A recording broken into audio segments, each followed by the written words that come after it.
This is it. It's the last show before the Hornets play a regular season basketball game in the 2025-2026 season. Let's get things kicked off the right way. Rotation station. Can the Hornets make it 5 straight with season openers? And we'll keep it local all today. Locked On Hornets. Choo choo.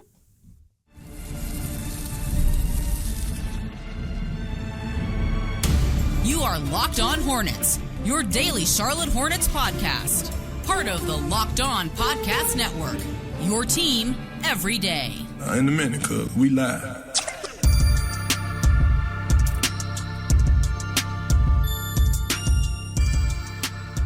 It's Locked On Hornets, part of the Locked On Podcast Network. It's your team every day. Thanks for making us your first listen. We're free and available anywhere you get your pods. And that includes YouTube. There's Doug Branson. Find him on his Substack, everyhornetsboxscore.com. Also, follow his production work, if you can do so. Yahoo Sports Daily, Jason Fitz, Caroline Fitton. You don't see him, okay? I'm sorry, you don't see his face. But just know when you watch Yahoo Sports Daily, Doug Branson is somewhere behind the scenes with his fingerprints all over the operation. I'm Walker Mail. Listen to me, WFNZ, every single weekday from 12 to 3 p.m. Sports Radio 92.7 FM. Last show before the season starts, man. We got here, buddy. How are you feeling? I thought you were announcing your departure. Last show. Sorry, enjoy me while it lasts. I thought you were so mad that we didn't get to number 0 or number 1 on who wore it best that you were quitting today. I knew we weren't going to, so I had already made peace with it. We were close. Now, you guys, we were so close. You guys saw me in real time work through my issues there, but I've already worked through them, so I've just come to accept it at this point. It's good news for Miles Bridges. He's got one more year. Yeah. Okay. We'll have to have the Miles Bridges conversation is what we're going to do, and with who wore it best. LaMelo Ball too. 0. I mean, LaMelo Ball's got another year for number 1. Have we not done? Yeah, we haven't done 1, 0, or 0. We have 3 I thought we numbers. did. No, we did 0. We got double now. We skipped around. That's right. right. We'd make our own rules. All right. The games are here, folks. This is it. This is the last show before a regular season game, and we'll get to recap some regular season basketball. So where do you want to go? You want to go rotation station? Some of the bigger questions surrounding the 2 spot, the center spot. It's been an ongoing conversation this offseason, but perhaps we give our prediction for what's going to happen in the opener. How do you feel like Charles Lee is going to address the 2 spot and the 5 spot in this opener against Brooklyn? Chugga, chugga, chugga, chugga, chugga, chugga, rotation station. I got to get an actual conductor hat for this segment. We absolutely have to go to rotation station before the Hornets kick things off for real. And this was the impetus for this also was that Keith, longtime supporter of both this show and Every Hornets Box Score, requested personally that we take a trip to rotation station. And I am nothing but here for the fans of this show. So without further ado, let's take a look at this document that I've started to update just a little bit here. Okay. This is the Hornets rotation station, which you can get access to, by the way, if you go to joinsubtext.com/LockedOnHornets and join the Sicko Brigade. I will send you a link to this updating document, this living document. It is kind of the Hornets Constitution. It's constantly changing. We don't know what any of it means, and we're not sure if it's going to work anymore. Here we go. LaMelo Ball in the starting position. Brandon Miller and Miles Bridges. I have those in teal. Teal means starter. Those are the only 3 players that I have in teal. Josh Green is kind of in teal still from last year, but he's in the injured column. Grant Williams also in the injured column. Joining LaMelo Ball right now, and you can argue with me if you like, I've got Colin Sexton slotted in at 2. This is my prediction. And then I've got Ryan Kalkbrenner as the center for opening night against the Brooklyn Nets. I'll just give you quickly my reasoning, and my reasoning is this. The Brooklyn Nets have 2 centers in Nick Claxton and in Day'Ron Sharpe that did take some 3-point shots last season, but didn't make many of them. Both of them sub 30% 3-point shooters. I think if you're going to play Ryan Kalkbrenner, you want to play him against bigger centers and centers that aren't a big threat from 3. That's what Brooklyn has on their roster. Okay, so let's go to Colin Sexton just for a moment, because I don't think it's going to be a long conversation, at least in my opinion. What are the chances Con starts over the guy that they've been praising all offseason, being a culture fit, being a culture changer, being the guy that gets a rise out of the competition all around. Knueppel, he might fit in some areas better with LaMelo and Brandon being the connector, yada, yada. We've gone through it so many times this offseason. I just think as we hear Charles Lee discuss what Colin Sexton's importance is to this roster, I don't think you reward the rookie with a start right off of the bat when Colin has meant so much to everything. He was the first move that you made outside of drafting Knueppel. He was the next guy. When we think about changes this Hornets roster has gone through, we think of Colin Sexton first. So I think for all those reasons, I flirted with the idea of Con starting, but it wasn't very long. It was a short-lived summer romance with that idea. I think Colin has to be starting here at 2, Doug. Do you have any quarrels with that? I don't. I mean, I think it's both a reflection of Colin Sexton's play this preseason, which I think has been stellar. He has been the aggressive straight line driver that the Hornets have needed for many years, a great complement to LaMelo Ball's offensive game. Defensively, he's going to have some issues because of his size, but it seems like when they were bringing him off the bench, every time he would check in the game, immediate strip steal. Immediate. And it would get them into transition and score a basket. And so maybe you hear that and say, well, why don't you just keep bringing him off the bench for that kind of punch? And I would say, look, part of this, the reality of the NBA is that there is a little bit of that rookie has to earn the spot. Now, it's different with Kalkbrenner because the center position is in a much weaker position. It's much more a matchup decision than it is like rookie versus veteran. But I think you give Colin the start. I think you let Con develop off the bench, get some easier matchups, particularly defensively, because is Brandon taking Cam Thomas? Is Con going to take Cam Thomas? That'd be a tough, hello, rookie, here's your first assignment. It's one of the best on-ball scorers that we have in this league. So good luck. No, I mean, I think you let a veteran like Colin Sexton deal with that, or you do some matchup stuff with Brandon Miller. I think Colin Sexton is the play here.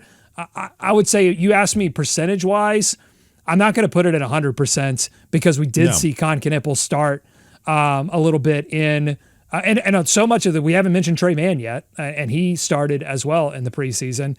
And so we haven't gotten a full designation on his status yet, I don't think. And so, I would put Colin at I'll say 65% to start and then split the rest up between Con and Trey. See, I for some reason, I just don't feel like Trey's going to start. I think they're going to bring him off of the bench. So I really think this is a Knueppel, Colin Sexton conversation. I'd put it at 75%. That's what feels right in my gut, that Colin ends up starting. Okay, those are the thoughts on Colin. Let's approach some of the Kalkbrenner Diabaté conversation, because Kalkbrenner you have starting against the Nets because of the matchup. You went more so shooting based instead of height based, because if it was height based, then you might just throw Moussa Diabaté out there because you're not facing the trees, right? That's right. Nick Claxton, Day'Ron Sharpe, Moussa Diabaté. If you actually, I think, see the Spider-Man meme between Day'Ron Sharpe and Moussa Diabaté with all the things they do well, some of the things they struggle in. It's they're all effort guys. They're great at offensive rebounding. They're pretty good at not allowing defensive rebounds. You see Moussa struggle a little bit at the rim. Day'Ron Sharpe, because of his size, also struggles at the rim. It's Spider-Man meme galore. So who has the better Spider-Man on their roster? That's one way to look at it. But with Nick Claxton is a great shot blocker. Perhaps you're a little worried about Claxton's athleticism sticking with Diabaté in the paint and blocking some of those shots where it would be harder to do that with Ryan Kalkbrenner down low. My question is Kalkbrenner going to get abused as a rookie his first time out there against a guy like Day'Ron Sharpe / Claxton, who do play with a lot of effort, Doug, and can grab a bunch of rebounds? And is Kalkbrenner going to deter you from shooting / when you do shoot, not allow a very high percentage? It's all about Kalkbrenner being effective against those guys while taller, while that's the idea of protecting the rim. Are these two going to be too physical and athletic for him? That's my biggest question, and I don't know. I think I would go probably Moussa, but that's the question that I have between these two. Well, look, Charles Lee hugged Moussa Diabaté. I don't think he's hugged Ryan Kalkbrenner. This might end up being like the Hollywood handshake for all my Great British Bake Off fans out there. The hug might be the signal that person is in line to win the Bake Off or to win the starting position. I don't know. But Ryan Kalkbrenner, I think, could use that height to his advantage offensively. Again, you're not going to you're not going to back down Sharp, but we've seen him score just outside the basket. He's got some touch. He's got a lot of touch, actually. So Kalkbrenner could use that to his advantage offensively. And then honestly, like, defensive rebounding, that responsibility has mainly been on Miles Bridges and less the center position. So if they get out rebounded, that might be more of a Miles thing than anything. So, I think rebounding for me is going to be a group effort all season long. It's not going to be on Diabaté or Kalkbrenner solely, and their deficiencies at rebounding, I don't think, are going to be solely the responsibilities of those two guys. So, yeah, I think it's a tough decision. It might even be like a coin flip for Coach Lee. I don't know that he's going to be like, I'm definitive that this is exactly what we should do at either of these positions. And it sort of opens up the conversation, and maybe we get to this next, that Keith over at Every Hornets Boxscore was wanting to know, which is like, how tight is this rotation going to be? Because we heard a lot about Charles Lee wanting to experiment in the preseason with different rotations. The question is he done experimenting? Did he figure out all the things that needed to figure out in preseason? Or are we going to see 11, 12 guys play against the Brooklyn Nets? Or do you think we'll see like 9 guys? So, I mean, I think that's a good question that we can talk more about. Yeah. Okay, let's do it. Coming up next on the Locked On Hornets podcast. Bees everywhere! Experimentation. How long does the experimentation happen with this team? Plus, we'll give you more of a specific Brooklyn Charlotte preview. That's still to come. LOH. This episode is brought to you by Built, B-I-L-T. Nobody likes paying rent, but if you must pay rent, you might as well get something for it. That's where Built comes in.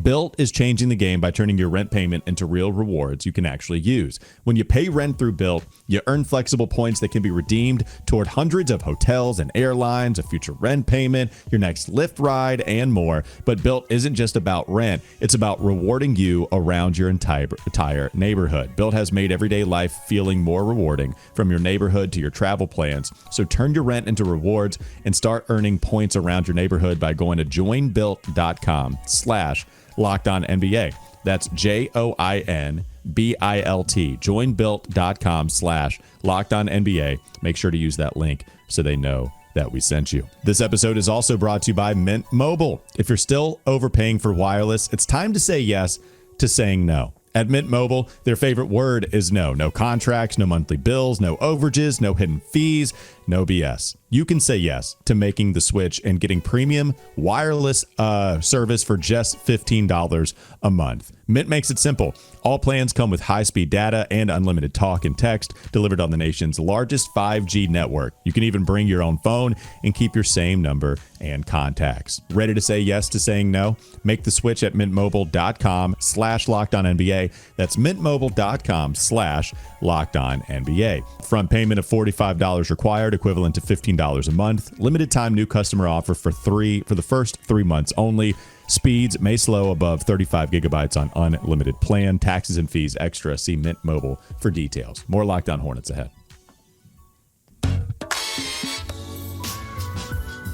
Let's dive more into the center conversation. I do think the thing that we were talking about regarding Colin Sexton and Knueppel, I think that's at play here at center as well, Doug. If Mint Mobile. You really want us to know about Mint Mobile. I'm telling you, man, it's fantastic, okay? Mint Mobile is the best. I also think Musa is fantastic. If Charles Lee is hugging Musa and you want to reward the guy that was here last year that continues almost to be on an escalator of improvement, which isn't always the case, and all he does is give his 110% effort and he makes a whole bunch of defensive plays, if it's 50-50 because of the matchup, or it's 50-50 on who you want to start, it just feels like the veteran probably earns the benefit of the doubt. Even if Musa, this veteran, I think, is 4 days younger than Ryan Kalkbrenner. It's just how wild.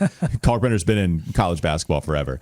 I think it feels like the benefit of the doubt, the guy you give the nod to probably just goes to the guy that works his bleep off and has been in the system for a little bit longer than what Kalkbrenner has, who also is a rookie.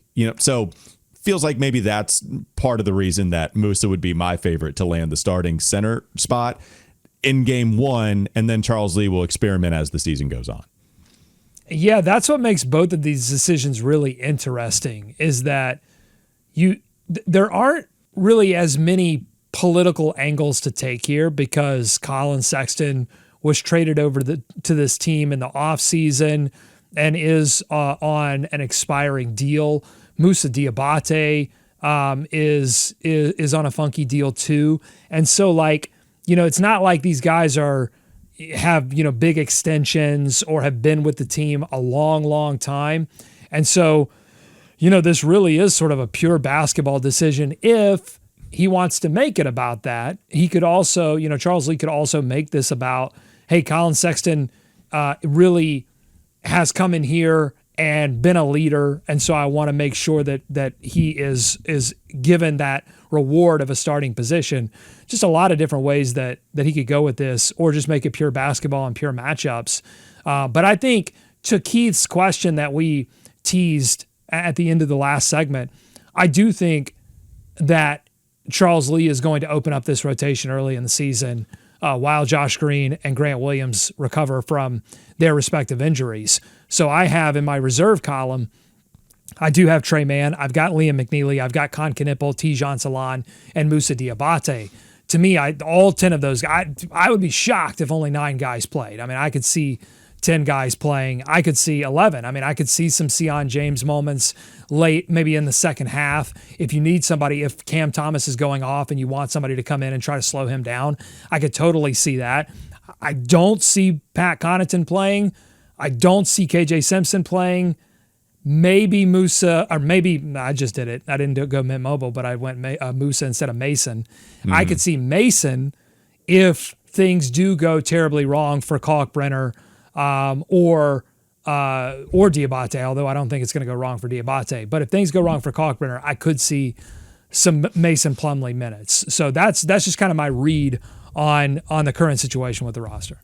A couple of other things. Danny Wolf, for all you draft heads out there, that's another center on this team who was versatile at Michigan, can put the ball on the deck. Could shoot it. Kind of can shoot it. I think, I don't know. I think you might want Musa out on him just because he can handle the rock a little more. If you get Danny Wolf on Ryan Kalkbrenner in the high post, you might worry about him driving around Kalkbrenner. But I think Kalkbrenner's long enough and defensive laden enough to where he can keep up with him, right? I don't think he's going to get destroyed. So will be interesting matchup-based stuff there. You want to dive into some of the start that the Hornets have for the schedule here, Doug? Yeah, let's do it. Let's do it. So the Hornets are on a 4-game winning streak in season openers. It's one of the weird things the Hornets have been good at, despite this being a team that consistently wins less than 30 games. They win the first one. In fact, this is a weird trend that we can bring all the way back to the 7-win Bobcat season, where they won their season opener. They won their season opener that year and lost a lot afterwards. I'm hoping that's at play again. The potential to win 5 openers in a row. In fact, I kind of like the way that the season opens up. We probably talked about this on schedule release day, but the first few games that you have, it's Brooklyn, who is, remember, they drafted 5 rookies and kept all of them. So they're really young. They have Michael Porter Jr., who is a really gifted offensive player. They have Terrence Mann. They have some vets that are kind of interesting, but still, Brooklyn is projected to not be a very good basketball team this year. So you have Brooklyn to start off.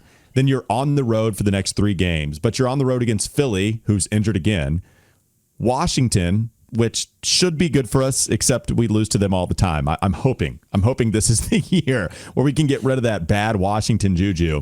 And then it's on the road against Miami, which doesn't seem to be Miami of years past, especially with the Hero injury. Yeah. Man, you look at the 10 games, Utah, you play them within your first 10 games at home. By the way, you play against the Jazz. I mean, Doug, given where the Hornets are in the hierarchy of the best teams and worst teams in the NBA, you're playing a lot of teams that are in your general area, which is good, or at least are thought of to be in your general area. So hopefully we can get some kind of cushion as the competition gets a little better with the season going on. It will be a great test not of their overall talent, because if they go and, annihilate a few of these teams and take care of business, I think we'll be saying on this podcast, and I'm sure a lot of other podcasts will be saying, okay, but now we have to see them do it against better competition, right?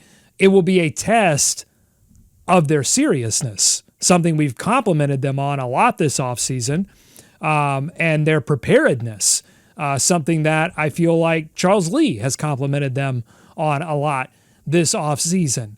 But to me, it's easy to get yourself prepared to play some of the better competition in this league. It's a little bit more difficult to go, okay, we've got to really get serious here and take on the Brooklyn Nets, who they didn't tank well enough last season. That was the message that ownership and the front office sent to their new head coach. Hey, you did too good of a job last season getting all of these guys to play defense, so we're going to further make it difficult for you to do that by trading away some players and drafting more rookies and da-da-da-da-da on down the line.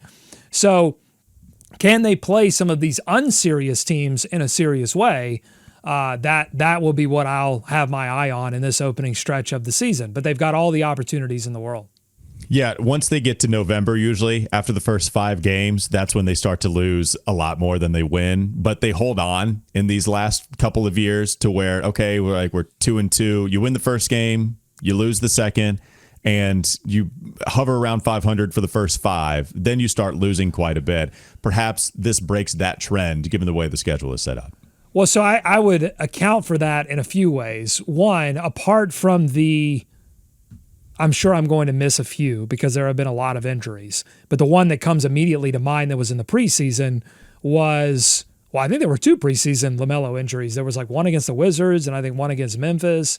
So, apart from those, they go into a season healthy, and then the injuries start to pile up, and then they didn't have enough talent to get them through some of those injuries, and so the snowball started at that point. And I think another thing that you could account for that is that when you play a style of play that really benefits your offense, I think early in a season you can sneak up on teams. And I think the Hornets will do the same thing in this one, particularly if they want to play fast, if they're really committed to that in the regular season like they were in the preseason, they will sneak up and outscore some teams. But then as the season goes on, scouting reports come out, defenses start to get a little bit better, then that's when, and the shots don't fall, guys go through cold streaks. When you don't really have sustainable ways to play defensively, eventually you will get exposed. And so that's what I think has happened to these Hornets teams of the past, and what I hope that they can somewhat avoid, although they will be bad defense, there will be nights where they are awful defensively. I hope, when you zoom out, they could, avoid some of those issues in the macro. Hopefully they can, but it sets up nicely for them starting this opener at home too. Again, I think that's cool that it's happening at Spectrum Center against the Nets before they hit a 3-game roadie and then come back and play a couple of games there. Let's keep it local. Coming up next on the Locked On Hornets podcast. Bees everywhere! The Hornets are on local television, at least for the opener. How many more games are there to come on local television as the season goes on? We'll get through that and final observations on what to expect going into the 2025-26 regular season. All today, last segment, LOH. This episode is brought to you by Skims. Did you know that Skims now makes underwear for men, bringing that same attention to quality and comfort they're known for? Well, now you do. The men's line offers something for everyone, from boxer briefs to classic briefs, all designed with the perfect balance of comfort and style. Finding underwear that fits well, stays in place, and moves with you throughout the day can be a challenge. Skims solves that with lightweight, high-quality materials that provide all-day comfort, whether working out, traveling, or just going about the daily life. Shop Skims Men's at skims.com and Skims stores. Let them know we sent you. After placing an order, select podcast in the survey and select our show in the drop-down menu. More Locked On Hornets ahead. Good news, Hornets fans. The Hornets, the season opener, it's going to be on local television. It's something they dabbled in a little bit last year, but shout out to the Hornets for making this happen, and FanDuel Sports Network, they're partnering with WSOC to bring you a game locally, which is awesome to see. Doug, what's some more information on it? Yeah, so it's partnering with WSOC TV, Channel 9, Gray Media, simulcasting the home opener versus Brooklyn. This is the second consecutive season that select Hornets games have been available for fans to watch on local over-the-air television. The full simulcast over-the-air schedule will be released at a later date. Yes, 5 games last season, and when those games were announced, my immediate reaction was, thank you! I've been screaming about this for years, that the way you rejuvenate, build a fan base, a local fan base that wants to go through the gates and pay for tickets and pay for merchandise is to put these games on free television, where it can not only be a North Carolina thing, it can be a South Carolina thing. This fan base has got, it needs to be shaken awake. I mean, it has been dormant for a long time, almost 10 years since they've seen any playoff basketball. It has been over 2 decades since they've seen this team win a playoff series. At least let them see them, at least put them in a place. When I began my Hornets fandom, I had a little television that was like this big if you're watching on YouTube, very small television that I put on I was like 8 or 9 years old, and I put it on my bookshelf, and I tuned it to Waxin 64 to watch, Glenn Rice and company do it up. That's how I did it as a kid, because it was free, because I could make my little antenna go and do it. Yeah. And so this is the way. I hope it's more than 5 games. I don't think it's going to be 82. I think we're some time in the future away from that, but it's got to be more than 5. So, the money part is the interesting part here, because you kind of have to take that leap of faith that the investment is worth not charging every single penny to watch your favorite basketball team. Because there's this tweet that's been making the rounds today that you see it costs $650 to watch every single NBA game this year. Right. So, it costs a total of $650 this season to watch every NBA game across all services per Sportico. And it's a lot of money. There's always been some sort of paywall to some degree, not with the antenna, of course, but with cable. A lot of people had cable. And so you're talking about paying, I don't know what, $100 and something a month, which, okay, I guess you could argue to some degree, well, if you got cable, you're already paying something for those TV services anyway. At the same time, I just am such a believer, God almighty, I can't talk today. I'm such a believer in making something as convenient as possible and having a bunch of people flock to your product. So if you charge people an arm and a leg, $20, $25 a month for one app that shows your favorite sports team, then, okay, you're probably going to not have as many people pay that to come watch your basketball team.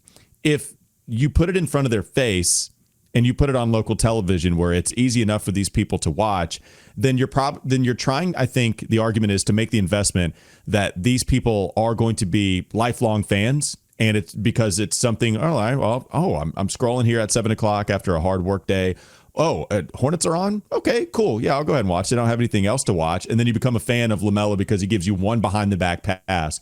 And that little minute-long window that you wanted to check out that game, we're like, oh, man, that was awesome. And you just keep buying in, you buy in. And that's how fandom is bred, right? Now the kids, they want to see LaMelo make the behind-the-back pass again.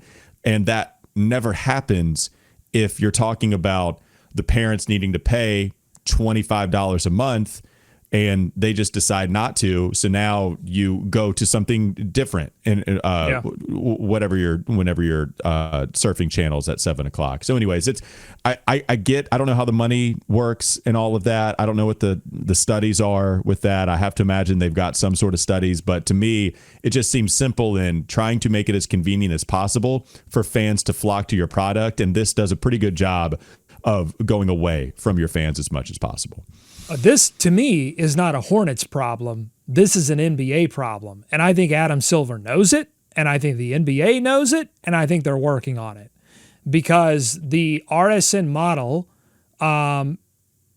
worked for a long time until it didn't. And I think now people, they look at something like the NFL. Like if you're a Panthers fan, you're going to get one or two national TV games that maybe you have to like figure out. Is it Prime? Is it ESPN? What do I got to figure out to get? But like so many of the Panthers games every year are going to be on your local television feed.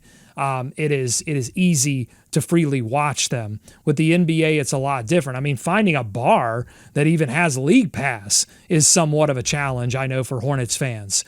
And so, I mean, this is a no-brainer as the NBA, more NBA teams, by the way, are moving from the RSN model. It's just those NBA teams are the Utahs and the Phoenixes that have ownership groups that can eat the loss. Ballmer in LA, like they can eat the loss that would come from not taking the bag of money from the RSN, from the regional sports network. And so they can do it. The Hornets, I don't think, are in that same position, which is why I say this is an NBA problem. They just signed $1 billion, $78 billion, whatever the number was, TV deal.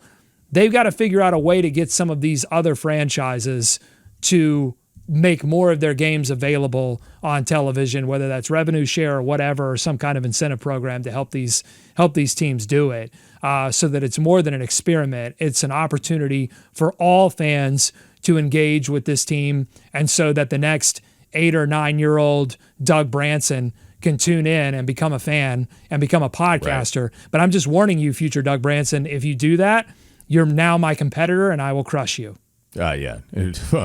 Future Doug Branson's going down. This is a Looper situation. I'm going to tell you, Bruce Willis is going to win that fight.